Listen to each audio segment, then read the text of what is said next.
Hello friends, welcome to my channel Myth of Chemia. This is T Maurya. आप सबका फिर से स्वागत है मेरे YouTube channel Myth of Chemia पर। आज हम फिर से बात करेंगे। हमारा टॉपिक जो है चैप्टर सोल्यूशन, और इस चैप्टर सोल्यूशन में जो सब टॉपिक है वो है एक्सप्रेसिंग कॉन्सेंट्रेशन ऑफ सोल्यूशन।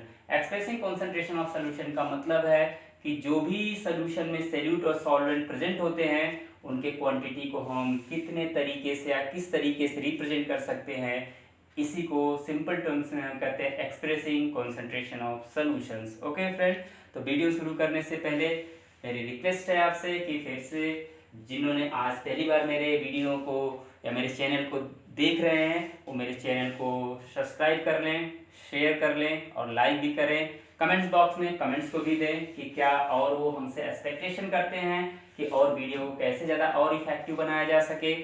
और इसके साथ ही साथ आप बेल आइकन को भी पुश कर दीजिएगा ताकि मेरे नए वीडियो को जब भी मैं अपलोड करूं तो उसका नोटिफिकेशन आपको इमीडिएटली मिल सके। ओके, तो please share, subscribe, like, do comments and push bell icon to get immediate information about my videos and my lectures। Okay, तो शुरू करते हैं आज का वीडियो जो कि बेस्ड है सोल्यूशन चैप्टर पर। और इस चैप्टर के एक टॉपिक को आज हम पिक करेंगे और वो टॉपिक है एक्सप्रेसिंग कॉन्सेंट्रेशन ऑफ सोल्यूशंस। तो friends, once again welcome to all of you at my channel Myth of Chemia. और शुरू करते हैं आज का topic expressing concentration of solutions. Expressing concentration of solution में प्रीवियस वीडियो में हमने आपको बताया था कि कितने तरीके हो सकते हैं जिससे हम सॉल्यूट और सॉल्वेंट को हम एक्सप्रेस कर सकते हैं या उनको हम रिप्रेजेंट कर सकते हैं, उनको क्वांटिफाई कर सकते हैं। अगर जिन्होंने वीडियो नहीं देखा है तो वो फिर से हमारे कल के वीडियो को देखेंगे तो उसमें आपको पता चलेगा कि हम किसी भी सोल्यूशन के कॉन्सेंट्रेशन को कैसे एक्सप्रेस कर सकते हैं। ठीक है, तो आज हम शुरू करते हैं expressing of concentration of solution में। पहला जो है दैट इज मास परसेंटेज और परसेंट बाय मास। इसको शॉर्ट में W/W से भी रिप्रेजेंट कर सकते हैं, जिसको हम कह सकते हैं weight by weight percentage. Okay, तो ये वेट बाय वेट परसेंटेज क्या है, इसकी डिफिनीशन देखिए। इस डिफिनीशन में है the amount of components in grams present in 100 grams of solution. इसका मतलब ये है कि किसी भी 100 ग्राम सोल्यूशन में किसी भी कंपोनेंट की कितनी क्वांटिटी ग्राम प्रेजेंट है उसी को हम उसका परसेंटेज बाय मास कहेंगे, या आप कह सकते हैं वेट बाय वेट परसेंटेज कहेंगे। ठीक है, इसका फॉर्मूला है mass percentage of a component equal to mass of the components in solution divided by total mass of the solution multiplied by 100। तो इस तरह से आप इसको फाइंड आउट कर सकते हैं कि किसी भी सॉल्यूशन में प्रेजेंट कंपोनेंट का अमाउंट परसेंट बाय मास में कितना होगा, आप इस फार्मूले को अप्लाई करके फाइंड आउट कर सकते हैं। ओके, इसको आप एक एग्जांपल के हेल्प से समझ सकते हैं। Suppose if a solution is described bye 15% glucose in water by mass. Means आपसे ये कहा जाता है कि एक सॉल्यूशन है जिसका डिस्क्रिप्शन आपको दिया गया है कि उस सॉल्यूशन में 15% ग्लूकोज बाय मास प्रेजेंट है।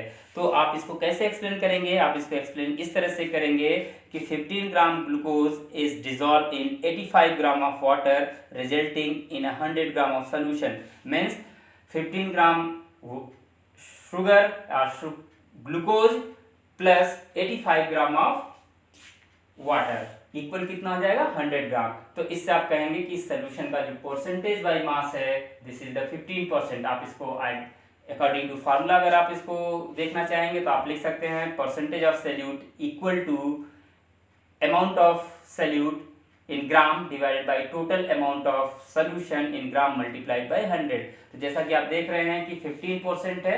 15% का मतलब आप ये कह सकते हैं कि अगर आपके पास सॉल्यूशन 100 ग्राम है तो उसमें 15 ग्राम सॉल्यूट प्रेजेंट होगा और टोटल अमाउंट ऑफ सॉल्यूशन कितना है, 100 ग्राम। तो आप क्या करेंगे, 15 डिवाइड बाय 100 मल्टीप्लाइड बाय 100। तो जो रिजल्ट आपको मिलेगा वो 15% आएगा। तो आप ये कह सकते हैं कि सॉल्यूशन का जो परसेंटेज बाय मास है वो 15% है।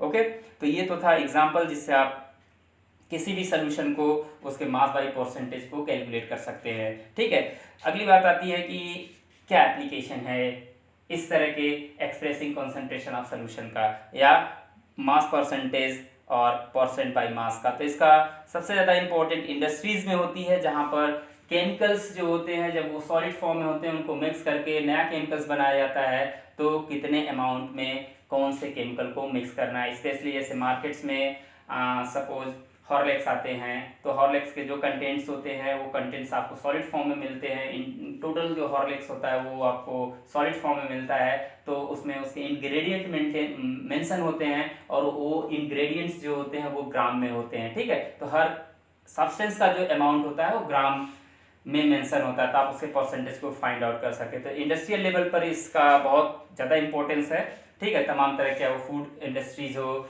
चाहे जो फर्टिलाइजर इंडस्ट्रीज हो, बेवरेज इंडस्ट्रीज में बेसिकली बिफोर द बॉटलिंग जो हम लोग यूज़ करते हैं और भी उसके जो कंपोनेंट्स होते हैं उसको यूज़ कर सकते हैं। इसके अलावा इसका एक बहुत बड़ा इंपॉर्टेंट यूज़ हमारे फार्मर्स करते हैं। फार्मर्स क्या करते हैं, जब उनको डिफरेंट काइंड्स के फर्टिलाइजर्स को एक ही साथ अपने क्रॉप पर जो है कि अप्लाई करना होता है, तो क्या करते हैं, डिफरेंट काइंड्स के नाइट्रोजनस फर्टिलाइजर को उनके मास बाई मास रेशियो में मिक्स करते हैं और उसके बाद उसको वहाँ पर अप्लाई करते हैं। तो इसका जो सबसे ज़्यादा एप्लीकेशंस है इंडस्ट्रीज़ में है और उसके अलावा एग्रीकल्चर्स में भी है, ठीक है। और इसके अलावा एक चीज़ और है, इस पर्टिकुलर टॉपिक मास परसेंटेज और परसेंटेज बाई मास से कुछ एक्स्ट्रा मिथ मैं आपको means extra myth means important और भी चीज़ें क्या इसके साथ है, इसको भी आप देख सकते हैं।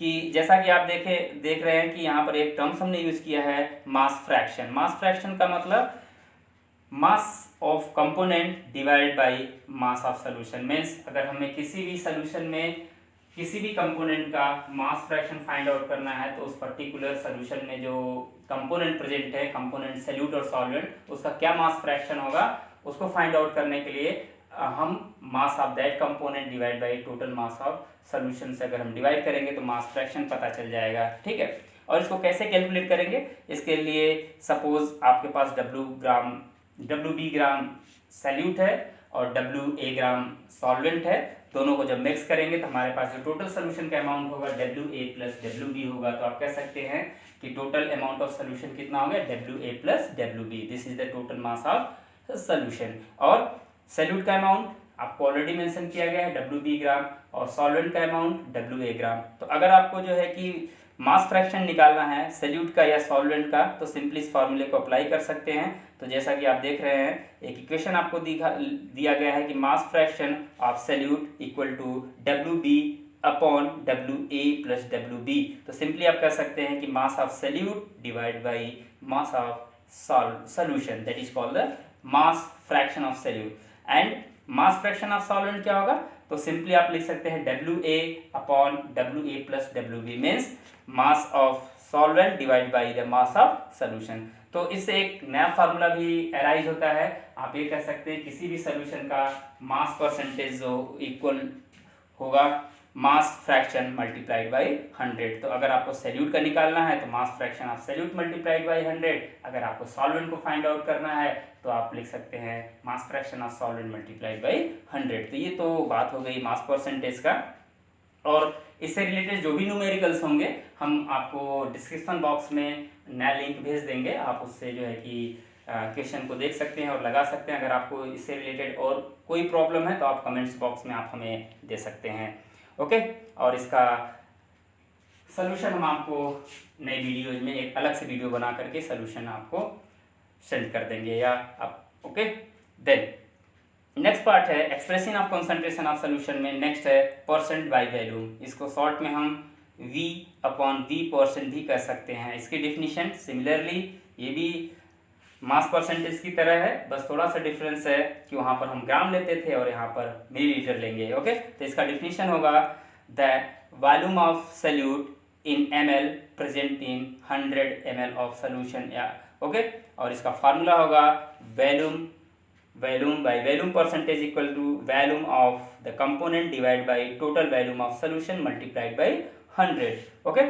सो लेट कि हम इसको कैसे मैथमेटिकली कैसे एक्सप्रेस करेंगे, तो इसके लिए let there are two components A and B are present in the solution and their volumes are VA and VB respectively. Okay, once again, suppose you have two components A and B in the solution and their volumes are VA and VB ml respectively, then volume percentage of A will be volume of A divided by total volume, okay, multiplied by 100, and volume percentage of solute B equal to VV upon VA plus VV into 100. Okay, इसको भी इसका भी example देख सकते हैं कि हम कैसे एक्सप्रेस करेंगे, क्या होता है और कैसे इसको समझेंगे।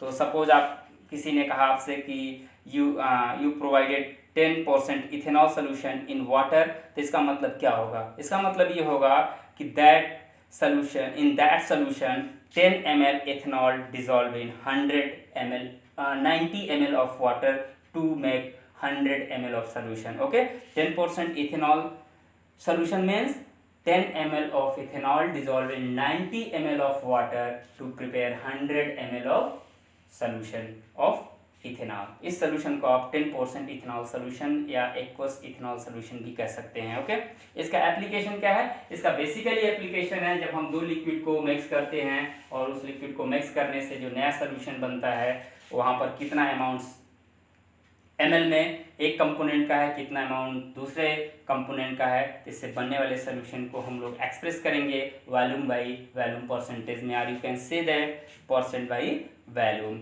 ओके, तो इसका मेन इंपॉर्टेंट है लिक्विड सोल्यूशन जब बनाया जाता है, okay, specially in miscible solutions. Okay, and third terminology हम लोग देखेंगे वो है परसेंट मास बाय वॉल्यूम, इसको शॉर्ट में W/V% भी कहते हैं। ठीक है, अगर इसके डिफिनीशन आप देखेंगे, इसकी डिफिनीशन है the mass of solute present in gram present in 100 ml of solution, means किसी भी सोल्यूशन में कितना अमाउंट सॉल्यूट का ग्राम में प्रेजेंट है और टोटल उस सोल्यूशन का अगर अमाउंट 100 मिलीलीटर है तो। ओके, और इसका फार्मूला अगर आप देखेंगे तो weight upon volume equal to mass of solute in gram divide by total volume of solution in millilitre multiplied by 100। और ये जो expression of concentration of solution है इसमें यहाँ पर इसकी यूनिट या डायमेंशन भी होगा, क्योंकि आप देखेंगे कि यहाँ पर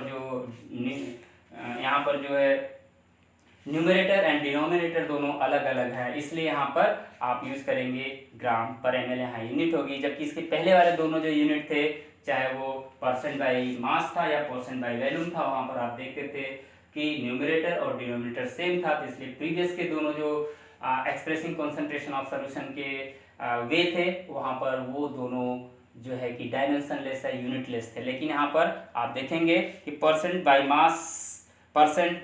मास बाय वॉल्यूम जो होगा ये यूनिट को शो करेगा, मतलब यहाँ इसका यूनिट है। ओके, इसका मेन इंपॉर्टेंट है कि इसका सबसे ज़्यादा इंपॉर्टेंट मेडिसिन्स और फार्मेसी में किया जाता है। ठीक है, और उसके अलावा हमारे यहाँ, आपके यहाँ, सबके यहाँ डेली लाइफ में, अपने घरों में जनरली इस तरह के जो है कि टर्म्स का यूज़ करते हैं सोल्यूशन बनाने के, जैसे शरबत बनाना है, ठीक है, चाय बनाना है, तो उन सब में हम लोग बेसिकली इस टर्म्स का ही यूज करते हैं। तो ये था इसका एप्लीकेशन। ओके, तो दैट्स ऑल फॉर टुडे।